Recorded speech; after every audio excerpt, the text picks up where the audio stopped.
बीमारी चाहे अनेक, इलाज तो एक ही है। आप यहाँ सुन रहे हैं, हर एक व्यक्ति एक ही चीज का फॉलोअप ले रहा है, एनडीएस। और एनडीएस में निर्जला फास्टिंग, रसाहार, raw diet, enema, no other cooked meal, पकी हुई चीजें, फायर फूड हम नहीं ले रहे हैं। इवन चाय, कॉफी, वो चीजों से भी हम पूरे मुक्त हो रहे हैं। तो एनडीएस को समझना आसान है, फॉलो करना भी, खास करके रिट्रीट सेंटर के ऊपर, वेलनेस सेंटरों के बहुत आसान हो जाता है। घर पे थोड़ी समस्याएं जब आती है तो अगर आप मेडिटेशन करते रहेंगे, थोड़ा युक्तिपूर्ण चलेंगे, तो घर पे भी आप आसानी से कर पाएंगे। अब अल्सर कोलाइटिस, जिसमें आंतों में घाव पड़ जाते हैं, फिर कच्चा खाओ या पक्का खाओ, हर चीज परेशान करती है। ऐसे लोगों के लिए फिर खाना ही बहुत गलत हो जाता है। तब खास हमें जूस डाइट के ऊपर लंबे समय तक रहना पड़ता है। हमें बीच में निर्जला करके भी आंतों को पूर्ण रीति से आराम देना पड़ता है। या फिर नेचर में जो डाइट आता है उसमें खास करके अमरूद, आज सीजन भी चल रही है विंटर में, तो अमरूद का सेवन, अमरूद के पत्तों का सेवन, वो भी अल्सर के घाव को मिटाता है। और हमारे चरक संहिता में चरक ने भी अच्छी बात बताई है कि आंतों के घाव को भरने के लिए उपवास बहुत महत्वपूर्ण काम करता है। तो fasting is the supreme medicine है, उनसे बढ़िया कोई दवा है ही नहीं।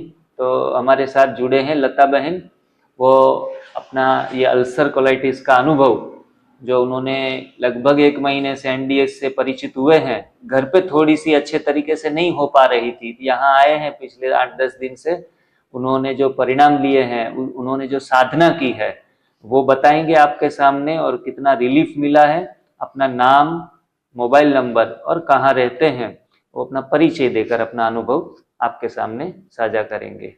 ओम शांति भाई जी। My name is Lalita. हाँ जी। Okay, my name is Lalita. I belong to district Jajjar from Haryana. My contact number is 9467434627. NDS और ग्रेटिट्यूड वेलनेस सेंटर, सच में सबसे पहले मैं इनके बारे में बताना चाहूँगी, अपने आप में बहुत ही एक वरदान रूप में है। क्योंकि जो मेरी अल्सर की प्रॉब्लम थी, उसके लिए मैं काफ़ी जगह, मतलब ये कहूँगी कि धक्के खाए, लेकिन कहीं से भी मेरे को रिलीफ मिलता हुआ महसूस नहीं हुआ। After then I came to know about Panipat for the सीर of NDS. I went there and I came to know that really it was very effective for me. After coming at home, I started to follow NDS.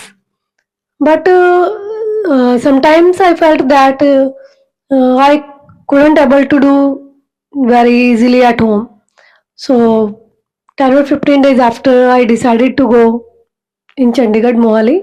When I came to know that Jignesh Bhaji told me about here, so I came here. After coming here, I felt that really it was very good and effective for me, because at home it was maybe not easily for me, but here I came here on 1st November. So first 4 days I ate something here, fruit, chaat and something. But after on that, Jignesh Bhaji told me for completely juice and fast and Nirzila also. So it was very difficult for me. But when I went to Nirzila, a good energy came to my mind and body also. And I realized very happily from mind, body and soul also. And today I am good and I am happy that if I will be staying here for 10 or 15 days, then easily when I will go to home, then I will say that yes, I am get well. So thank you again for Jignesh Bhai and NDS also. Thank you so much. जी, very good, बहुत बढ़िया। और ललिता बहन ने जो पिछले काफ़ी दिनों से रसाहार डाइट, और लगातार तीसरा दिन है आज निर्जला उपवास का, तो बड़ी बीमारियों में हमें तभी रिजल्ट मिलता है जब आप खाना रोक देते हैं, कुछ दिनों के लिए शटडाउन मोड के ऊपर आ जाते हैं, तब जाके ज़्यादा से ज़्यादा हीलिंग होता है।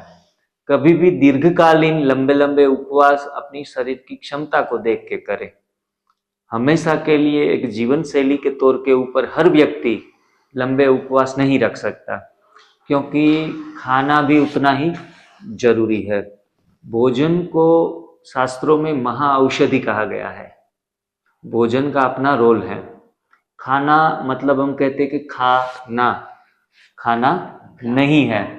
जब बीमार हैं तब खाने का मतलब है खाना। जब स्वस्थ हो चुके हैं तो दूसरा फेज जो आता है नरिशमेंट, उस नरिशमेंट में हमें अपने बॉडी को अच्छे तरीके से पत्तियां, सब्जियां, फल, कंदमूल, जरूरत पड़े तो अंकुरित चीजें वो इस्तेमाल करके शरीर को अच्छे तरीके से बिल्टअप भी करना पड़ेगा। बॉडी बिल्डिंग भी हमारा ठीक ठाक रहना जरूरी हो जाता है। तो ये सारे पहलू के ऊपर बहुत अच्छे तरीके से स्टडी करके अपना अध्ययन चिंतन चला के आगे चलना है। कभी भी आंखें मूंद के कोई छोटे से पोर्शन को उठा के उनको ही जीवन का सूत्र नहीं बना लेना है। हर चीज में अपने तरीके से सेल्फ डिसीजंस लेके हर एक साधक अपना डाइट सेट कर सकता है और अल्प आहार लेके भी जीवन जी सकता है।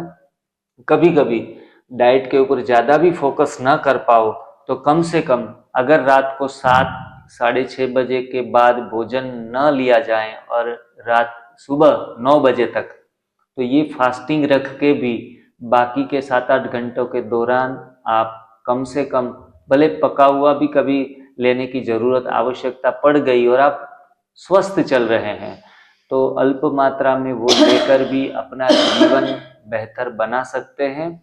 तो हर मोड़ पे, हर एंगल पे आप एनडीएस को फॉलो कर सकते हैं। जिनको साधना अच्छी लगती है, योग में बहुत आगे बढ़ना है, तो वैसे लोग अवश्य ही बहुत अच्छे तरीके से रो डाइट कंसेप्ट को 100% फॉलो कर सकते हैं। तो सभी का बहुत बहुत शुक्रिया। विजय भाई, आप कुछ कहना चाहेंगे? जी, सभी दर्शकों का, सभी साधकों का चरणों में वंदन स्वीकार करें। ओम शांति। Thank you very much. AP Shrihan है, अयोध्या प्रकाश श्रीहन।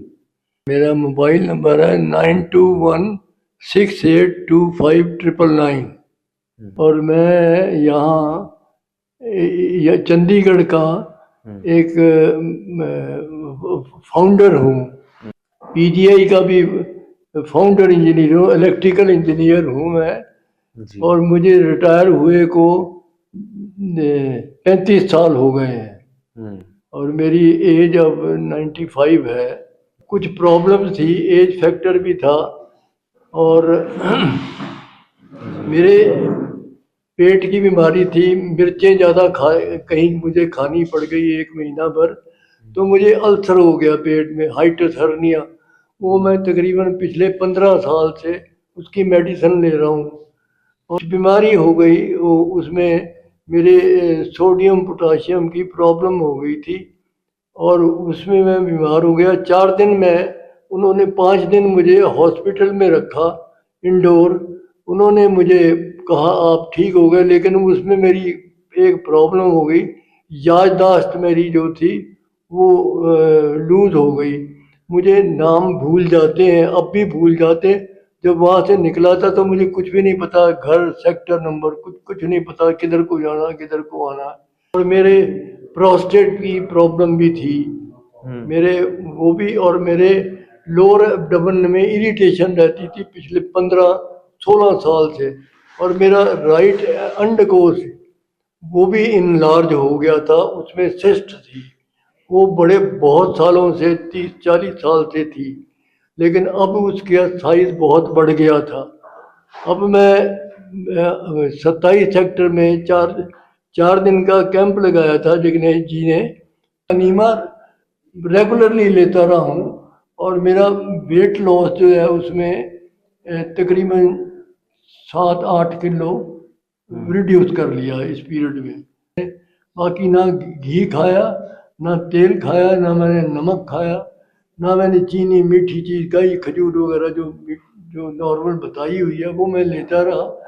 अब मेरी वो गांठ भी वो जो है, एक तो वहाँ से ऊपर जो प्रेशर डाल रही थी वो हट गई उधर से, वो नीचे आ गई, उसके मुझे लगता है वो पीछे दब गई है तो सही गांठ, लेकिन वो सॉफ्ट हो गई है, उसकी जो हार्डनेस है वो हट गई है। जो मैं दवाइयाँ गोलियाँ 12-13 रोज 14 गोलियाँ रोज खाता था, खाने से पहले खाने के बाद, वो कुछ और बीपी की और शुगर की भी देता, डॉक्टर ने शुगर की भी दे दी थी। तो और मेरे हार्ट की प्रॉब्लम भी, वो कहते जी आपके तो हार्ट में भी कोई प्रॉब्लम है। वो हार्ट की बाकी प्रोस्टेट की वो मैंने सारी गोलियां बंद कर दी हैं। बीपी की तो मैंने 1.5 महीना हो गया, जब मैं यहाँ आया और तीसरे दिन मैंने बंद कर दी। शुगर की भी थी, वो मुझे पता नहीं था, मेरे बेटे ने बताया इसलिए शुगर की है दवाई, मैं कहा मुझे तो शुगर है नहीं, तो वो भी मैंने बंद कर दी। अब मैं कोई मेडिसिन नहीं ले रहा। एक नींद की जरूर लेता हूँ, वो मैंने 2-3 दिन ट्राई किया, वो नींद की छोटी सी गोली है, फिर वो भी मेरा ख्याल है छोड़ दूंगा, उसको भी ट्राई करूंगा मैं। बाकी मैं इम्प्रूवमेंट हो रही है ये मुझे पता है, बॉडी हल्की हो गई है, जानदार हो गई है। मेरे बैक पेन है, मुझे लगता है ये भी अब आहिस्ता आहिस्ता ठीक हो जाएगी। पहले मैं 10-15 कदम नहीं चल सकता था, मुझे झुकना पड़ता, बैंड तो हो गया क्योंकि काफ़ी देर से है वो। अब मैं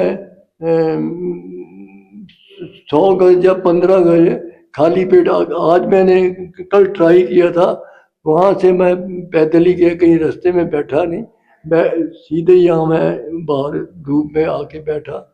मैं वो फील करता हूँ इम्प्रूवमेंट हो जाएगी।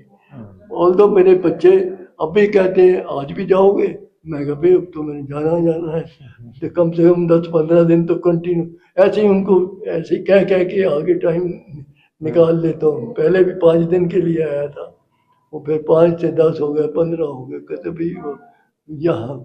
मैंने कहा बाकी बाकी इनका धन्यवाद है जिग्नेश जी का, बाकी इनका हमारे जो जितने हैं उनके भी मैं बहुत शुक्रिया गुजार हूँ।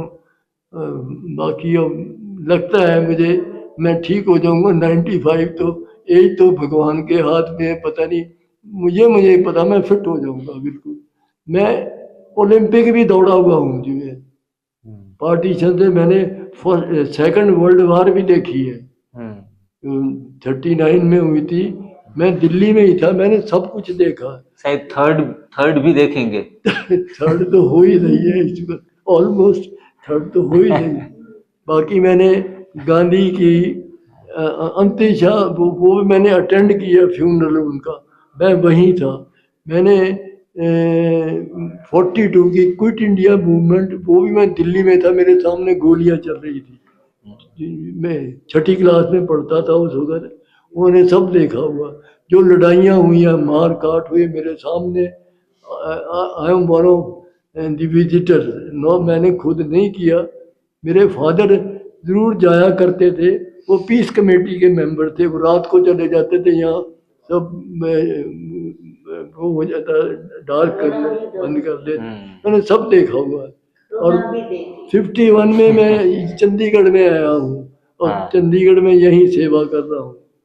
मैंने मेरे पेरेंट्स को भी यहाँ ले आया, वो अब तो घर है नहीं, मेरे फादर भी मदर भी, मेरी वाइफ की भी डेथ हो गई 4-5 साल पहले, उनको भी सोडियम पोटाशियम कम हो गया था, पता नहीं था, वो लेट हो गया, बैक का इलाज करते रहे लेकिन वो रिकवर नहीं हुआ। डॉक्टर ने कहा था ये 7-8 साल जिंदा रह सकती है।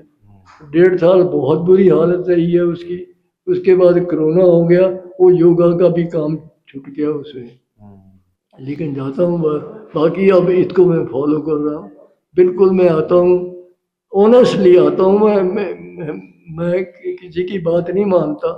बच्चे जो मर्जी करें, कहते आपको जो मर्जी कहो, आप हटते नहीं। मैंने कहा भाई मैं तो जाना ही जाना, आपको भी मैं यही लाऊंगा।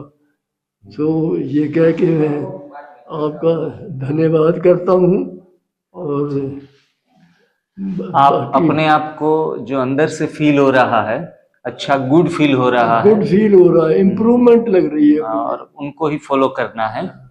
हमें जो अच्छा लगे, हमें जो नॉर्मल लगे, हमें फ्लेक्सिबल और कंफर्ट जोन में लेके जाएं, वही हमें करना है। और एनडीएस की यात्रा, ये जो साधना है, हाँ, ये मैं कंटिन्यू हाँ, करूंगा। मैं लोगों को भी, मैं बताएंगे। जिस कैब में आता हूँ, मैं उसको रास्ते में यही बात करता हूँ, उनको मोटिवेट करता हूँ। कल एक लड़का, वही ड्राइवर था, उसने कहा मेरे तो घर में प्रॉब्लम है, क्या आजा अंदर। वो उनसे सारा एड्रेस वगैरह लेके गया है। आज वाला भी आया, उसको भी मैंने कहा, वो ही नंबर नोट कर गया। मैं कहा भाई ले आ, किसी को, कोई ऐसे बंदे हैं तो, ताकि किसी का फायदा हो जाए।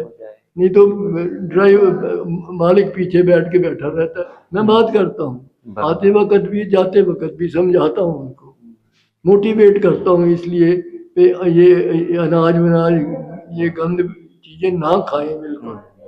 मेरा ख्याल है ये बहुत हमारी सोसाइटी को भी बड़ी इम्प्रूवमेंट होगी। एनडीएस की साधना करने से बड़ी उम्र में भी, कई बार हम देखते हैं कि 95 की आयु में बोलने से भी थकान लगती है। दादाजी रुकने का नाम नहीं ले रहे हैं और अच्छे तरीके से अपना अनुभव भी सुना रहे हैं और दूसरों को भी मोटिवेट इस उम्र में कर रहे हैं। और हम तो कहते हैं कि एनडीएस की साधना बूढ़ों को भी जवान बनाने की साधना है। वो ऊर्जा अनुभव होने लगती है। उन्होंने बताया कि मेरी आयु 75 है, वो 1 महीने से एनडीएस कर रहे हैं तो 95 से 75 तक आ गए। हाँ? तो ऐसे ऊर्जा का स्तर जैसे जैसे बढ़ेगा, तो जैसे 100 वाले भी 50 का फील करते हैं और लंबा आयु तो जी सकते हैं, लेकिन pain free, medicine free, disease free जी सकते हैं। ये सबसे बड़ी महत्वपूर्ण बात है।